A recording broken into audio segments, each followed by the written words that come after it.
The NHL has always had a tolerance for chaos, violence, recklessness, physical intimidation.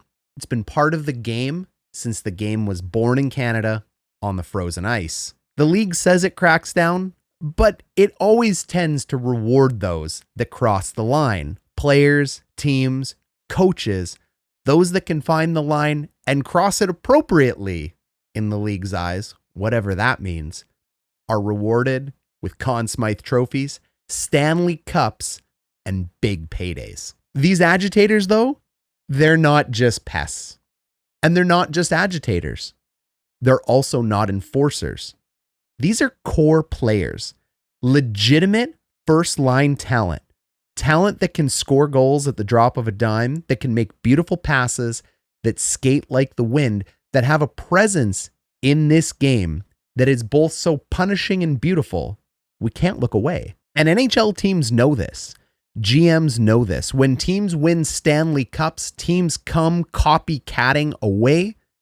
And trust me, in the modern NHL, everybody is going looking for their Sam Bennett, their Matthew or Brady Tkachuk, their Tom Wilson, their Brad Marchand. They're going looking for those types of architects and players that strike fear, put goals up on the board, and cross the line without taking too many penalties or suspensions. These aren't players that are necessarily big. These aren't players that are even necessarily fighters. But these are players that are fearless. They will hurt you. They play with an edge. They will smile. They will smirk. They will be playful, and they will be dangerous. But you can call them whatever you want. You can call them dirty. You can say you don't like the league. You can say you don't like how the rules are written. But you're never going to change those. Those take forever to change. So in the meantime, while you're worried about what should be, the general managers are worried about what is. And what is the general managers that see this, they will be loading these weapons, these cruise missiles, these machine guns, these grenades, these explosive heavy ordnance into their rosters. They will draft them, they will trade for them, and they will pay them big money. And they will win Stanley Cups with players like this. The Florida Panthers just won one with 4 of them. Marchand, Bennett, Tkachuk, and Ekblad. Players that cross the line better than anybody else in the league. That's why you call them champion. So what is an agitator? Someone who plays real minutes. Someone who is a real impact to the team. They play on line 1, 2, or 3, and they consume anywhere from 14 to 23 minutes a game. They can play defense. They can play forward. And yeah, sometimes they'll get into a fight. And other times they'll goad you into it and walk away. Sometimes they'll take a penalty. And other times they'll get you to take that penalty. Sometimes they'll take a penalty, and on the way to their box, they will slash you, hurt you, chirp you, or smile at you, hoping to get you to retaliate to send you to the box before them. Sometimes they'll skate away. Many times they don't have a code. They know what they're doing. They're emotional terrorists. And that's why we can't look away. That's why our blood pressure gets high. They mess with your head. And when you react, boom, you're in the box. They're on the scoreboard. Some of them, like Marchand, are charming. You love them. You also love to hate them.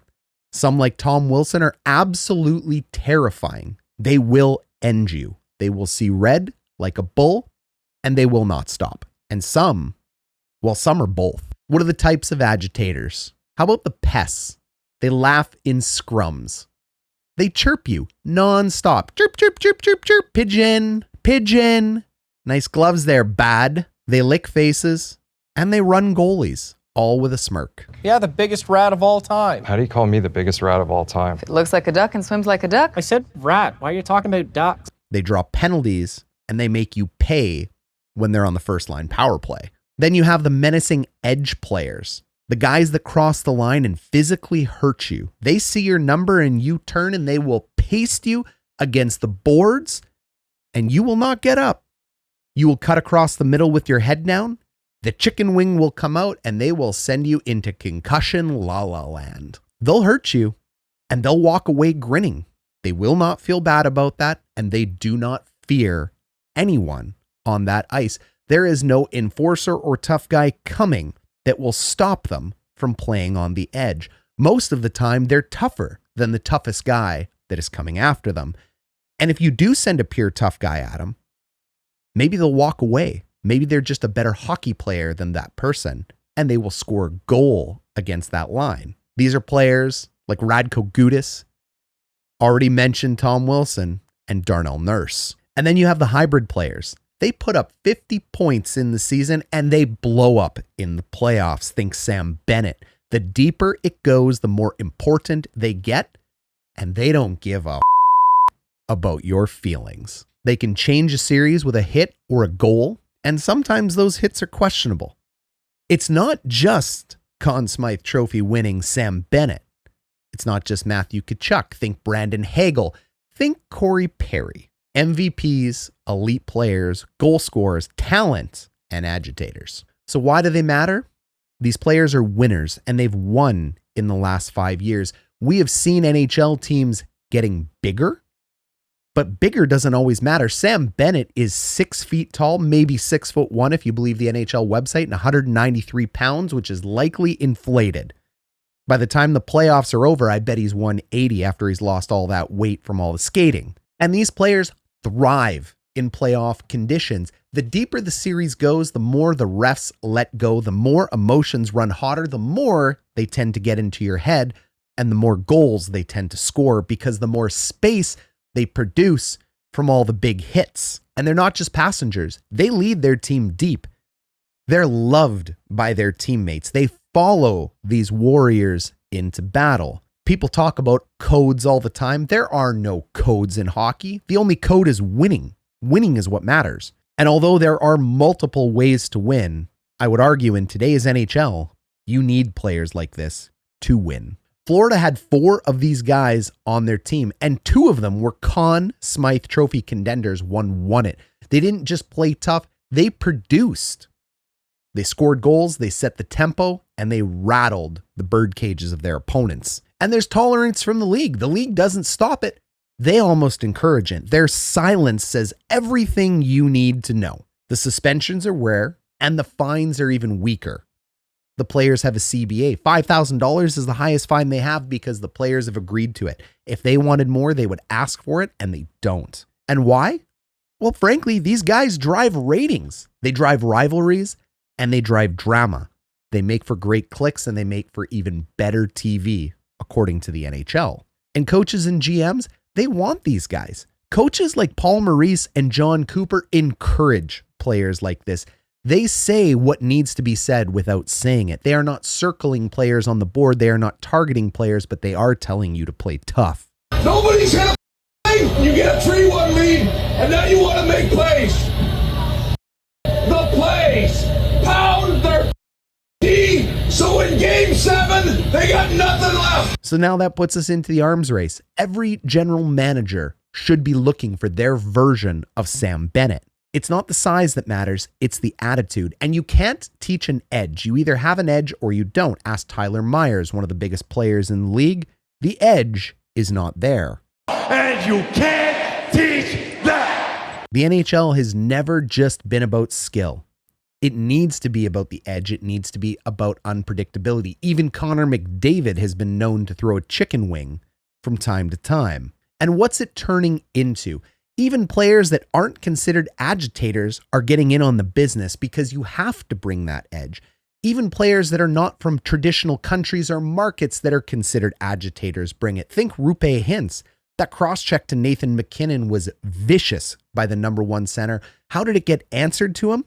A slash from Darnell Nurse that broke his foot and caused bleeding for days. And what was the response? NHL players like Kevin Bieksa, fans, said he was faking. Carried off the ice, number 1 center not wanting to play with his team in the playoffs to draw a 5-minute penalty? BS. And then what happens? He comes back into the game 2 games away, and Evan Bouchard slashes his foot immediately, viciously and violently goes after it. And what do we do as fans? We scream when our guy gets targeted. Whether they are an offender, an agitator, a skilled player, big, small, or young, we get fired up when our guys get run. But we call the other guys choice words when our guys run them. They're cowards. They turtled. How could they run away? We defend our team's actions and we criticize others for the exact same thing. This is why it draws ratings and drama. It draws clicks. It draws comments. It draws you in like a train wreck. This is hockey. Like it or not. You can call it playoff hockey. You can call it dirty hockey. You can call it old time hockey. You can call it tough hockey. I personally, as a hockey coach, I just call it hockey. It's the way hockey has and always has been. This illusion of a code back in the day never existed. When players didn't wear helmets, they had stick fights with weapons in their hands. Here, first a butt end in the face, well out of the play, and then a slash. Tenori responded, and the ugly incident was underway. It was soon one-sided. Wells going after Tenardi with... They would run at each other. Elbows would be high. Gordy, the greatest player to ever play the game, was known to have elbows up, a unit of force, a Gordie Howe hat trick, a goal, an assist, and a fight. We just thought it was more honorable to have that fight. Many times players were jumped from behind, cross-checked from behind, taken liberties with. The only difference in today's NHL is that staged fights are gone. The instigator rule exists and players have to hide behind visors because you cannot take your helmet off. But old-time hockey has never really left. They just found a different way to do it. Could be an elbow, could be a body check, could be a slew foot, could be anything you want it to be, but most of the time they aren't getting called because they're so good at it. It's just gotten faster, sneakier even, and maybe it's even nastier than it was before, especially because of the size, strength, and speed of today's athletes. So maybe people are right. Maybe the game is evolving. Or maybe it's just circling back to where it's always been.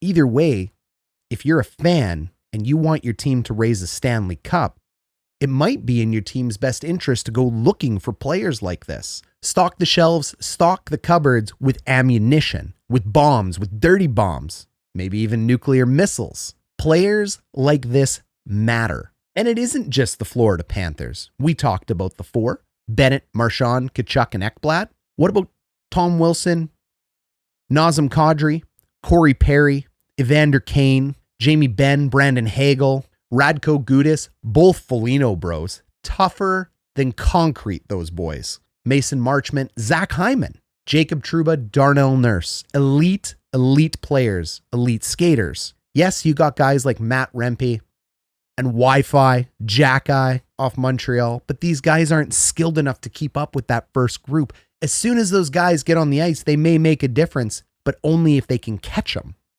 And most of the time they can't. So here's the final questions I'll leave you with.